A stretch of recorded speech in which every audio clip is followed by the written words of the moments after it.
Hello and welcome everyone, my name is Mo, I'm the head of design at Mimimi Games, and today I'm here to give you a mission walkthrough of Shadow Gambit: The Cursed Crew, our new game.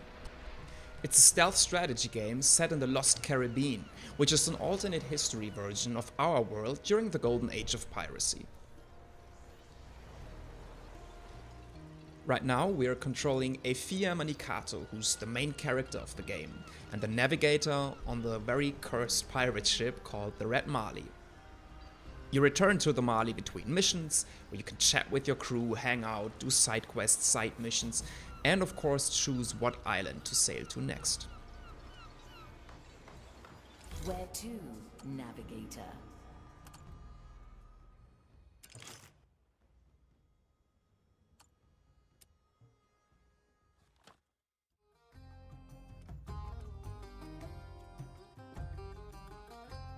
A distress call has reached my thoughts.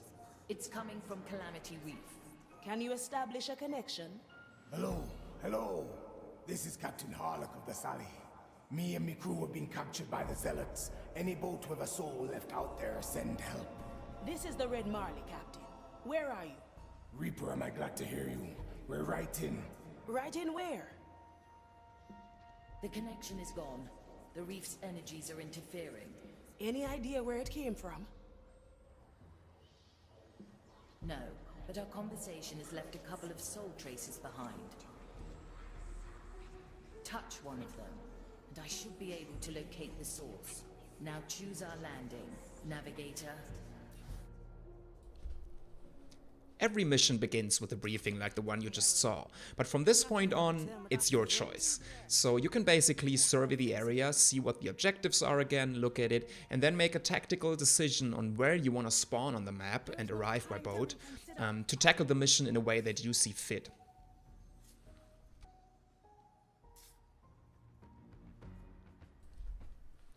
And once you've chosen a landing point you like, the next big decision comes, and that's which of your crew members do you want to take on that specific mission. They all have unique special abilities and are strong in certain parts and weaker in other parts, so combining them cleverly is a very important part of the game.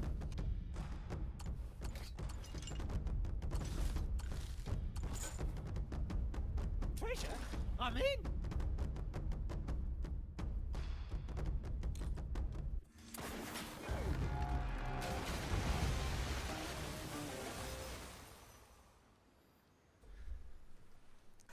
The characters that we have chosen for this playthrough are Afia, who's the navigator, and she has a sword stuck in her chest, and she can remove the sword and blink through space and time to make dangerous attacks. We have Quentin Albers, the guy with the fishing rod and the treasure chest on his back. You'll see later what he does, he's a little special. And we have Teresa La Ciega, who is a sharpshooter. The verdict is clear. In Shadow Gambit, you usually want to stay undetected and sneak your way through the missions and take down guards one by one from behind sneakily. And to do this, you can display the enemy vision code, which is one of the core features in the game that allows you to make informed decision about who you want to kill first or knock out first. You can also play non-lethally. My soul is razor sharp. Tough customer. I'll snap my fingers.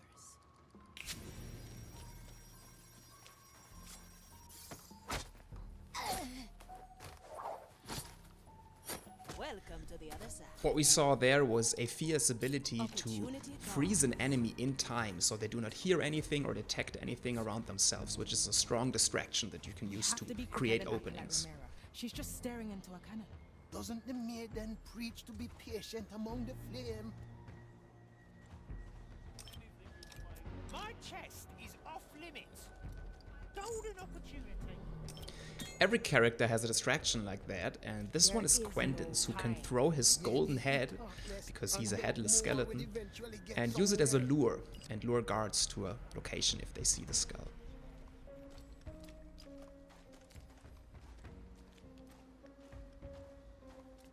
There is no time to reconsider. Ignore that little white square at the top left. It's an earlier build, so there might be little bugs in there. In the final game, this of course will not be happening. Now what you can see here is one of the greatest features in the game in my opinion, which is Shadow Mode. It allows you to queue up actions for each of your crew members and then have them be executed at the same time. which can create these very cool moments where you do a lot of stuff at once without having to like micromanage insane controls or stuff like that. That should do the trick. Trace leads to the center of the Inquisition encampment, to a small wooden ship right on a table. An entire pirate crew? Caught on a table? Aye. Pick it up and see what you can find. Don't think you can escape. Now, after we have located the source of the magical communication we've received, we know where we need to go next, and this is this Inquisition encampment. And in Shadow Gambit, there's always multiple paths into a location like this. So there's the ivy we just saw. We could, if we have characters that can swim, enter through the beach right here. Or we could go to the completely other side of the location and maybe enter over these planks with a small tower right there. Or take the big iron gate, which also works. It looks a little heavily fortified, but it's possible. And of course we have the main ramp up there. All of these are valid entry points. Depending on the characters you have, you might favor one or the other. Never look back. Other soul energy infused into these parts. We could consider this. Hold it right there.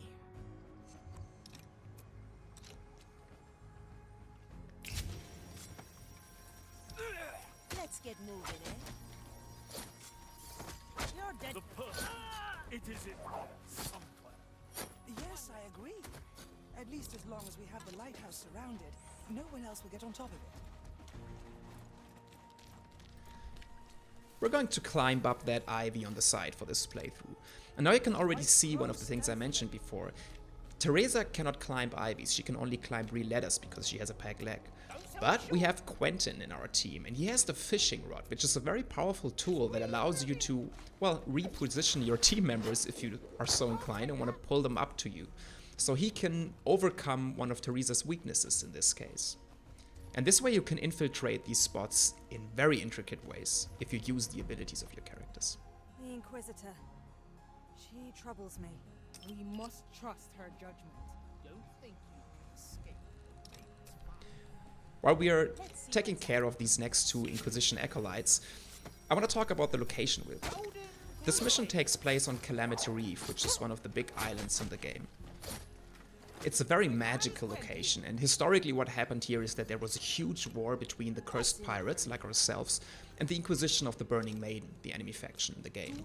This has been years ago, and everything here is littered with these old ships, and due to a magical event that I'm not gonna talk about right now, we're basically having this vibe of being on the ground of the sea, between all these shipwrecks.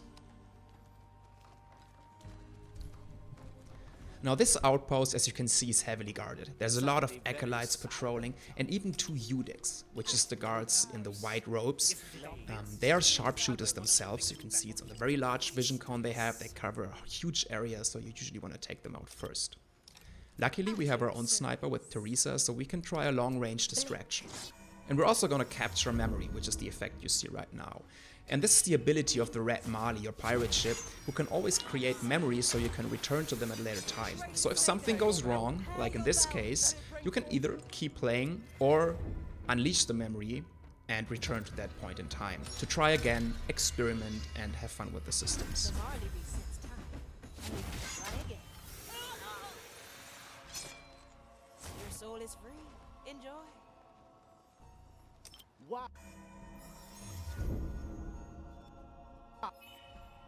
is there a miniature ship in Now that we've taken out one of the Eudex, we're looking for the next target that we can maybe isolate and take down. And this is a very sandboxy game, so there's so many ways that you could tackle this. It depends on what ideas you have, what types of characters you have, how you enter this location. All these factors into your decision making, and you can rest assured there is dozens of ways to solve these situations. As you said. The trace leads right to it. Curious. Pick it up. It might contain information that leads us to the actual crew.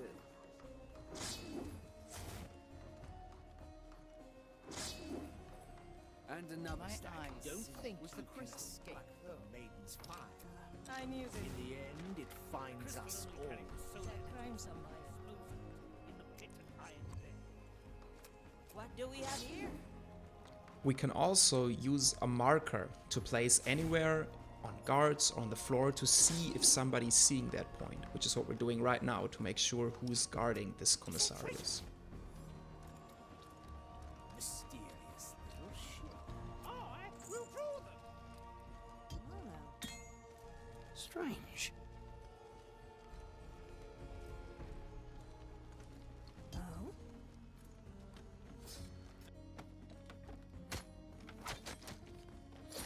Suddenly very silent. Where's your fishing? There's no use. Flames to burn through your resistance. Let's get moving, eh?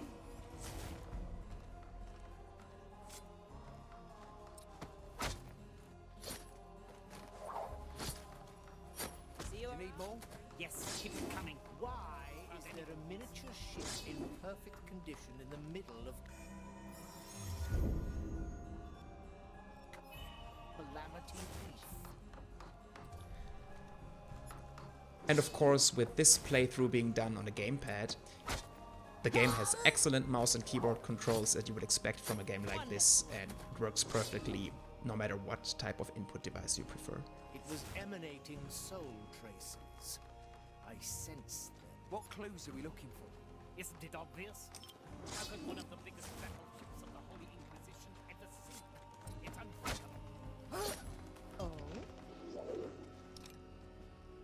Let's see what's out there. Abomination. Gracious maiden, the curse I prepare you well. Well, no. I strap your bird. Any coin? Curse.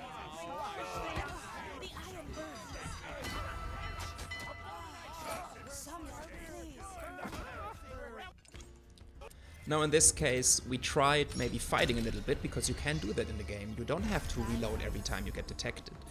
But in this case, there was just too many guards left and we didn't have great positioning, so after one of our crew members died, we decided to reload. It's important to note though that if a crew member goes down or dies like this, they're not out of the game yet, because they're cursed, they're undead, so you can revive them again and have them join the fray again. You just can't do that infinite times, because the timer to revive them is gonna get lower and lower, so you can't just abuse the game and skip everything by basically brute forcing your way through. You still need to think and be strategic and tactical, even during the combat. The maiden's fire. In the end, it finds us all.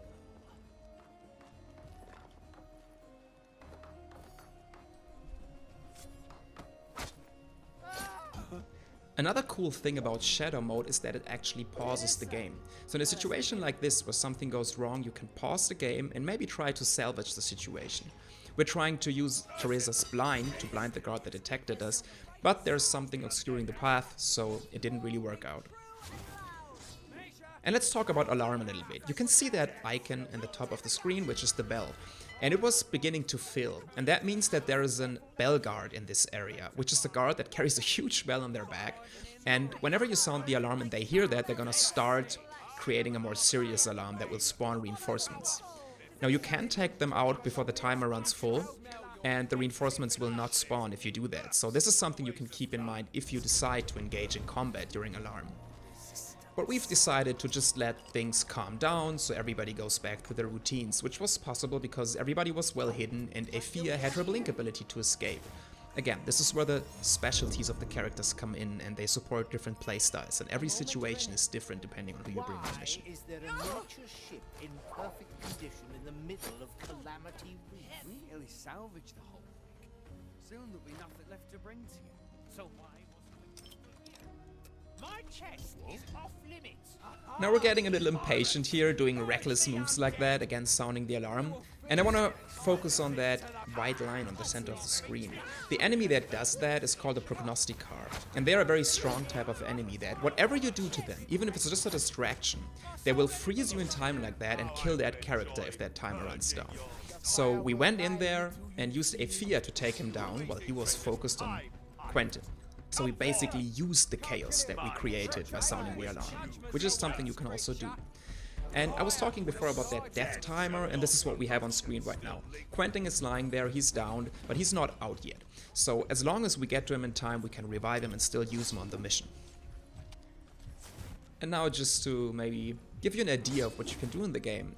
If we still had Quentin available, of course we could use his fishing rod to pull whoever is downed out of the thick of danger very early and instantly revive them and be a lot safer. So this is again one of the places where his utility would shine if he's not lying dead on the floor. Oh, caught a memory.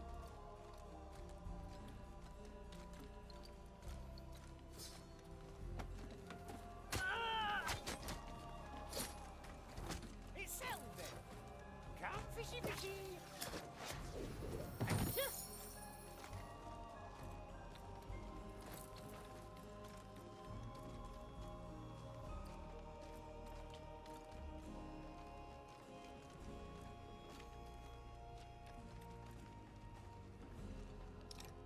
At your service. To each what they deserve. Times are desperate. Now all that's left to do in this situation is to take out the 3 patrolling guards. And we're gonna do that by using the shadow mode once again in a fulminant finale for this part of the mission at least. And we're gonna use firearms because nobody's around to hear it anymore, so if you kill everyone who's left, it's sort of stealth, right?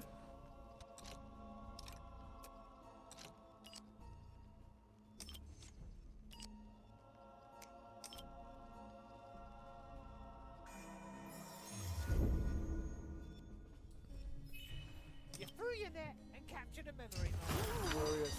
And this is actually exactly what happens here. We didn't time it perfectly because Quentin was a little far away and he had to run. So one of the acolytes got a hold of what was going on and started to sound the alarm, but there was nobody alive to hear the alarm anymore. So once you kill them, the alarm instantly stops if there's nobody who can carry it out anymore. So you don't have to wait for no reason, for example.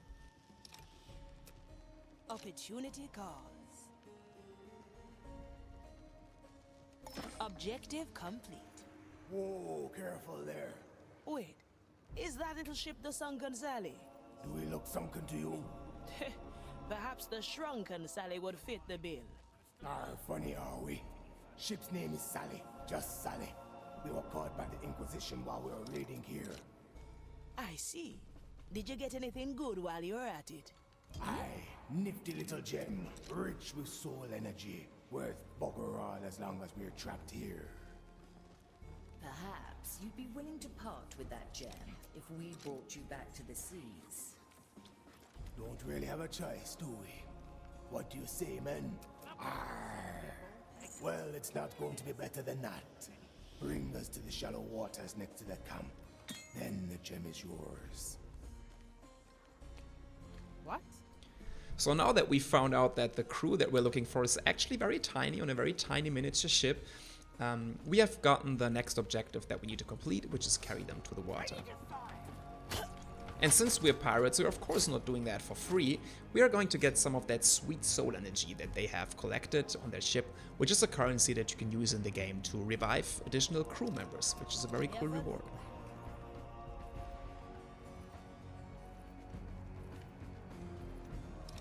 The White Crow stands ready.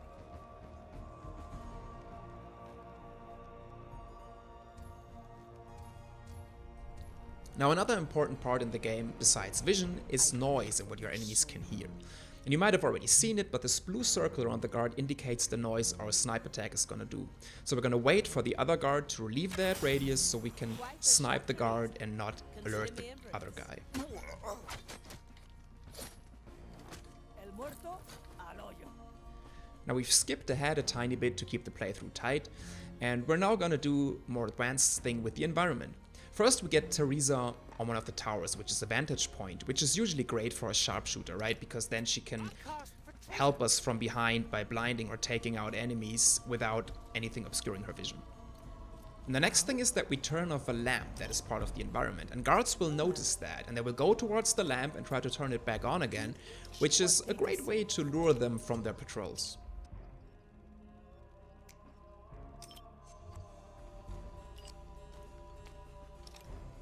I'll hold on to what is mine. Do I see? shell then.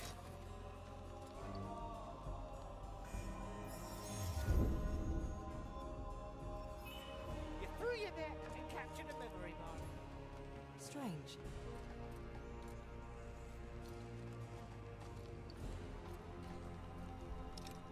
And wow, lucky us, we even get a second one, so we can just repeat the thing because we positioned Teresa in a good spot so she can help us again and take down another guard before they can get to the lamp and turn it back on, or even find their dead body there, which would have sounded the alarm.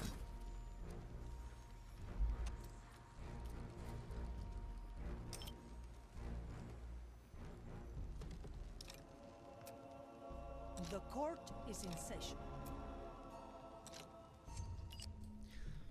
Another cool thing about Teresa's snipe ability that we use right now is that she doesn't just shoot a normal arrow. It's an arrow that's infused with her own soul. So she basically shoots her soul there, and then you have to retrieve it afterwards. So you cannot just use her to take down everybody on the map.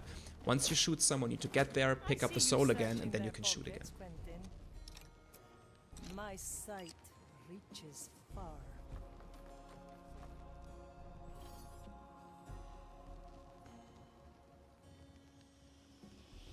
Otra ronda.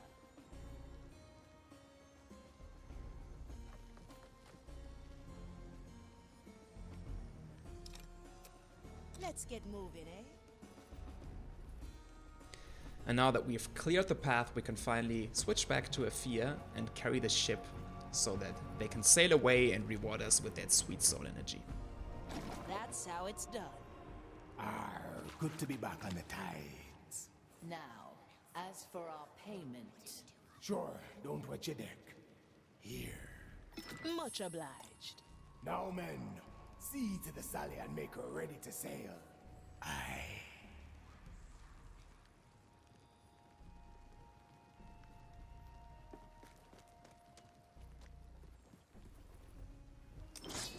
Now that we've completed the final objective, we still need to escape from the island. And we can do that by finding a tear. Like the landing spots, there are usually multiple tears on each island, and you can choose whichever one you want to use for every mission. So there's again a lot of sandbox in that and a lot of replay value. And tears are usually guarded by a special type of enemy, which are called custodies. You can see them on the left where these weird white lines are happening. And they are a very grim thing who are using their, well, mental fortitude and powers to keep magic at bay. But should their concentration be broken in any way, there's gonna be a rather devastating effect around them, where a lot of energy is unleashed and that sends everybody around it in a sort of trance state where they're getting visions of the grand design, which is a cool lore thing that we'll get to when playing the game. And now that they're dead, the tear has been opened, which means that this sort of gate back to our pirate ship, the Mali, appears, which is a power that she has as well. We just need to get everybody and all the objectives we might have into that gate, and then we can escape from the island. The work is done. Who's paying for that? Now once we've completed the mission, we're gonna receive badges for our performance. You can see that right here, but don't worry, it's not gonna be that much in the final game. There's still a bug in this build that displays a lot more badges than there actually are. And we also get this cool replay screen where you can see which path you took. All the little red dots are enemies. You can see how much of that huge location we didn't even tackle yet because we were mostly in the left part in that mission.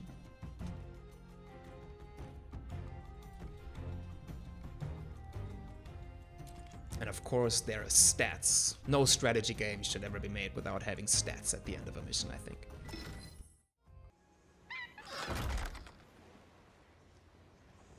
Navigator, a word when you have time. And that's it. We have completed the mission, we are back on our pirate ship, the Red Mali, and now we can hang out again with the crew, talk to the Mali, advance the plot a little bit, and then choose the next mission that we want to tackle.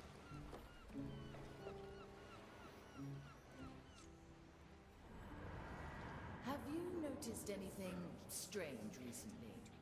Not outside the usual. Why? I've started to feel a presence slinking at the edge of my awareness. It is unnerving, like a worm crawling through my insides. You're inside. Thanks a lot for sticking around till the end. Shadow Gambit is gonna release on August 17th, 2023, and you can play the free demo starting June 19th at the Steam Next Festival. So give it a try if you enjoyed this, and please wishlist the game on whatever platform you prefer, because that really helps us out a lot.